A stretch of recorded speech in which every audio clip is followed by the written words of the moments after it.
Chazak ou Baruch Rabotai. Aujourd'hui, nous sommes le 26 Tammuz. Bravo, je vois que chacun, dès qu'il écoute 26, il se rappelle que c'est la valeur numérique du nom de Dieu. Ils aiment bien ce chiffre. Mais aujourd'hui, je crois qu'il ne faut pas seulement aimer ce chiffre. Il faut apprendre dans notre vie de savoir mettre Dieu avant tout dans notre vie. Dans la paracha de cette semaine, il y a une histoire que tout le monde connaît. Juste avant de rentrer dans la terre d'Israël, il y a 2 tribus et demie sur 12, donc Réhouven, Gad et la moitié de Ménaché, qui sont venus demander à Moshe, s'il te plaît, on ne veut pas rentrer en Israël, on préfère de rester ici. Et ils disent à Moshe, Nivne kan gidrot letzonenu ve'arim letapenu. On a beaucoup de troupeaux, on dit en français, beaucoup de bétail, et il y a beaucoup de parnassa ici, ils ont de quoi manger, et après on va construire pour les enfants. Moshe Rabbeinu nous a dit quoi? Vous faites passer d'abord la parnassa avant les enfants, ça doit être l'inverse. Il faut d'abord penser à l'éducation des enfants, que bien sûr ce aurait été mieux dans la terre d'Israël. Et voilà que le Midrash, et même le roi Salomon, il les reproche de savoir pas passer ce qui est le plus important dans la vie en premier, et de faire passer le tafel. Chers amis, il y avait une fois une histoire, j'ai vu qu'ils ont fait même une vidéo avec.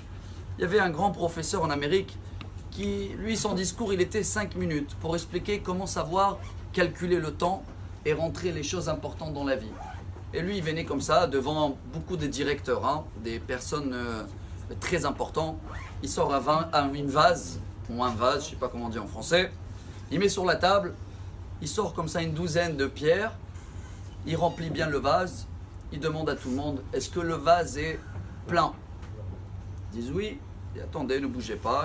Il tire sa petite valise en bas et il prend des petites pierres, des petits cailloux. Et comme ça, il commence à remplir le vase. Il étale bien. Il dit, est-ce que le vase est plein? Alors là, déjà, les directeurs, ils disent non, sûrement, tu as une autre surprise. Il dit bravo.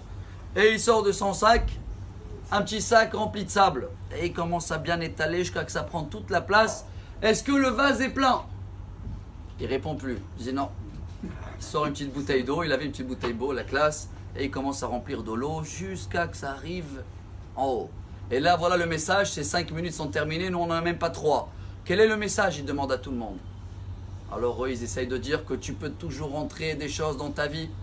Non. Le message que si tu n'as pas su mettre les grosses pierres en premier, il ne va plus avoir de la place après pour les rentrer. Et là, il les a regardées. C'est quoi les grosses pierres dans notre vie? Eh bien oui, on est 26 aujourd'hui, l'éducation des enfants, mais avant tout, le nom de Dieu. Il dit le Maggid Mimezrich, Rabbi Dov Ber Mimezrich, l'élève du Baal Shem Tov il y a 300 ans. Lui dit que tout le problème dans le monde, Hamas, pourquoi existe? C'est marqué dans la Torah Parashat Bereshit. Vatishachet haaretz lifnei haElokim, vatimale haaretz Hamas. Comment il a commenté ce verset? Vatishachet haaretz lifnei haElokim. Quand on fait passer le matériel avant Dieu, avant le chiffre 26, vatimale haaretz Hamas, il y a du Hamas partout. Quel est le message d'aujourd'hui? Savoir mettre le nom de Dieu, l'éducation des enfants, la terre d'Israël, avant la parnassa et le reste. Quand on rentre les grandes pierres en premier, après il y a de la place pour tout et ce sera rempli de la parnassa et de bonne santé et de excellentes journées. Amar Rabbi Elazar, Amar